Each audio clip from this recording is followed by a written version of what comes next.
सारी लड़ाई पे विराम लग जाएगा अगर बीजेपी असली में यह मास्टर स्ट्रोक खेल दे। बस ये एक बहुत बड़ा सॉल्यूशन इस चीज से निकल सकता है। ये वास्तव में असली मास्टर स्ट्रोक आज मैं बता रहा हूं। दूसरा क्या होगा, एक इतना बड़ा स्ट्रॉन्ग मैसेज जाएगा घर वापसी के लिए। घर वापसी के दरवाजे सबके लिए खुले हैं। हां, सच्चे मन से घर वापसी करो, शिव के भक्त बन के करो, मां और महादेव के भक्त बन के आओ, मां का बेटा बन के आओ, महादेव का बेटा बन के आओ। तो ये स्थिति चुनाव से पहले हर बार अनफॉर्चुनेटली बन जाती है। ये स्थिति अपने आप में टूट जाएगी, खत्म हो जाएगी कि यति बाबा वर्सेस बीजेपी है। फिर तो जहां बीजेपी वहां यति बाबा है।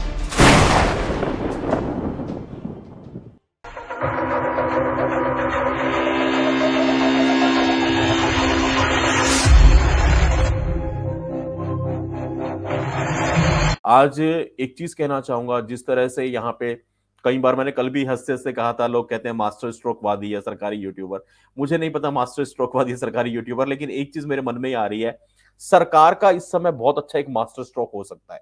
चुनाव सर के ऊपर है, एकदम सर के ऊपर चुनाव खड़े हुए हैं और इतना ज्यादा ये भ्रम की स्थिति हो रखी है यति बाबा की गिरफ्तारी को लेकर के, और जो वसीम रिजवी जी या जितेंद्र नारायण त्यागी जी के ऊपर जो अभी अत्याचार हुआ, उनकी परिवार के ऊपर हमला हुआ, इसमें अब एक एंगल ये भी आया कि लोग घर वापसी करने से हिचकिचाएंगे, डरेंगे, उनको डराया जा रहा है।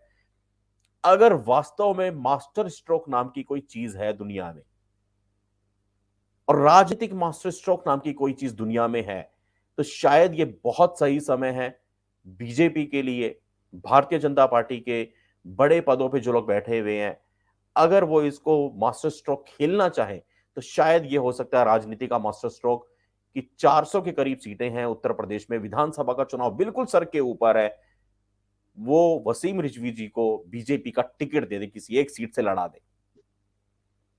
बिल्कुल, बहुत सुंदर वो विचार। एक सीट से, वो किसी भी एक सीट से वसीम रिजवी जी को अगर टिकट दे दे भाजपा का, अपना उम्मीदवार बना के उतार दे, तो मेरे ख्याल से लोग तो बोलते रहते हैं मास्टर स्ट्रोक मास्टर स्ट्रोक, शायद ये होगा असली मास्टर स्ट्रोक। अब ये भी होगा, जो लोग दो पार्ट करना चाह रहे हैं, अभी भी आज मैं देखा था कमेंट्स में कुछ लोग लिख रहे थे कि अटॉर्नी जनरल ने किया, वो बीजेपी का है, ये सरकार का है, मोदी योगी है, बाबा को फंसवा रहे हैं, अत्याचार है, कि सारी चर्चाओं पे एकदम विराम लग जाएगा, एकदम खत्म हो जाएगा। क्योंकि वसीम रिजवी जो है वो भाई है यति बाबा के, यति बाबा के पिताजी ने उनको गोद ले लिया, अपना बेटा बना लिया। अब अगर वसीम रिजवी जी को भाजपा किसी एक सीट से लड़ाती है, तो ऑब्वियस सी बात है, सारी दुनिया को दिख रहा है कि फिर यति बाबा भी उनका कैंपेन करेंगे, उनके लिए प्रचार करेंगे। तो एक तो ये जो स्थिति बनी है देश में, यति बाबा वर्सेस बीजेपी या यति बाबा वर्सेस योगी या यति बाबा वर्सेस मोदी, जो ये स्थिति चुनाव से पहले हर बार अनफॉर्चुनेटली बन जाती है, ये स्थिति अपने आप में टूट जाएगी, खत्म हो जाएगी कि यति बाबा वर्सेस बीजेपी है। फिर तो जहां बीजेपी वहां यति बाबा। ये एक बहुत बड़ा सॉल्यूशन इस चीज से निकल सकता है। ये वास्तव में असली मास्टर स्ट्रोक आज मैं बता रहा हूं।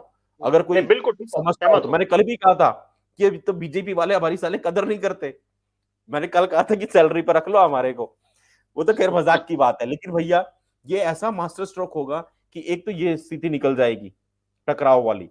दूसरा क्या होगा, एक इतना बड़ा स्ट्रॉन्ग मैसेज जाएगा घर वापसी के लिए कि जो वसीम रिजवी जी की तरह जितेंद्र नारायण त्यागी बन के आएगा, भगवे के सम्मान में आएगा, जो किसी की सच्चाई अपनी किताब में छापेगा, भाजपा की सरकार, भाजपा के मंत्री, भाजपा का शीर्ष नेतृत्व उनके पीछे है, और लोगों के अंदर जो अपने नेताओं को लेकर के हिंदुत्व के प्रति लग रहा है कि मोदी जी हल्के से विमुख हो गए, हिंदुत्व की लीग से हट गए, अमित शाह जी हिंदुत्व की लीग से हट गए, इससे बड़ा मैसेज नहीं जा सकता कि घर वापसी के दरवाजे सबके लिए खुले हैं। हां, सच्चे मन से घर वापसी करो, शिव के भक्त बन के करो, मां और महादेव के भक्त बन के आओ, मां का बेटा बन के आओ, महादेव का बेटा बन के आओ, तुम्हारे को सम्मान भी मिलेगा और तुम्हारे को कहीं ना कहीं से टिकट भी मिलेगी।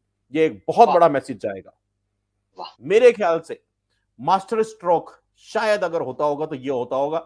बाकी तो यूट्यूब पे भैया सबके अपने अपने हाथ में मोबाइल है, आप किसी को सरकारी यूट्यूबर बोल दो, आप किसी को मास्टर स्ट्रोकवादी बोल दो, आप किसी को अतिवादी बोल दो, सारी लड़ाई पे विराम लग जाएगा अगर बीजेपी असली में यह मास्टर स्ट्रोक खेल दे, बस फिर क्या है? आप लोग कमेंट करके बता दीजिए। अगर ये सुझाव आपको अच्छा लगा, इतनी सी क्लिपिंग निकाल लीजिएगा और कर दो पेलम-पाली शुरू। 7 चुनाव में होने हैं, 7 चरणों में चुनाव होना है। हो सकता है किसी एक चरण तक कहीं ये बात किसी के भेजे में फिट हो ही जाए।